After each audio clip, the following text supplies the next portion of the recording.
ලක්ෂ 8ක් තිබිච්ච රාජ්‍ය සේවය ආම්දුරනේ ලක්ෂ 6ට අඩු කරන්න ලෑස්ති වුණා.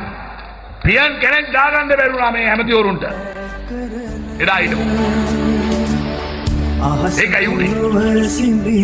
අද රාජ්‍ය සේවය ලක්ෂ 12ට.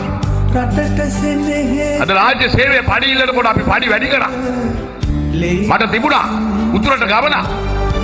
මම දකුණ රැකගන්න ඕන. රාජ්‍ය සේවය වැඩි කරා. උන්ට පාසුකම් පඩි වැඩි කරා. අනාගතයේදී වැඩි කරනවා.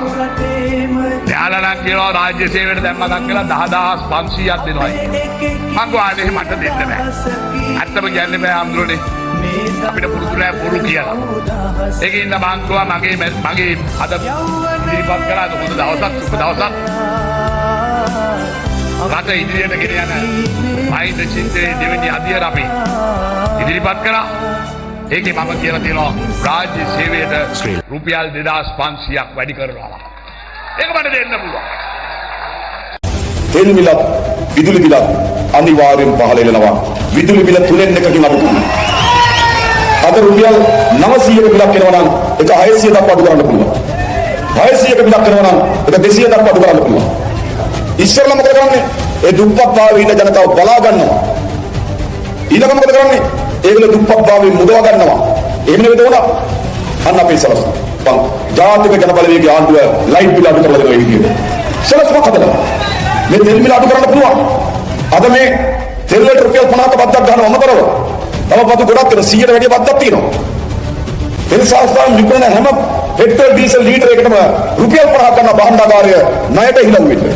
මරු වැඩි අපි 50 ඉතා කෙටි කාලයක් ඇතුළත අඩු කරලා පුරවැසියන්ට සහනය ලබා දෙන්න අපි සැලසුම් හදනවා.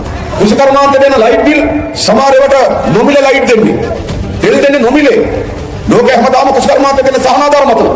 ඒ නිසා අපි මේ ලයිට් බිලත් තෙල් බිලත් අඩු කරනවා.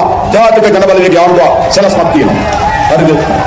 ජාතික ජන බලවේගය ආහාර පාන වලට ගන්න බද්ද අයින් කරනවා. බෙහෙත් වලට ගන්නවා.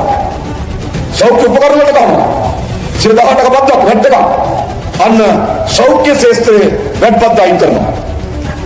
හරිද? අධ්‍යාපනයට ගන්නවා. කියවීම් පොතක් ගත්තොත්, පාසල් උපකරණ ගත්තොත් ආණ්ඩුව බද්දක් ගන්නවා. ඒ දරුවෝ ඉගෙන ගන්නකොට ආණ්ඩුවට බද්දක් එවන්න ඕන. ජාතික ජන බලවේගයේ ආණ්ඩුව ඒ බද්දත් අයින් කරනවා.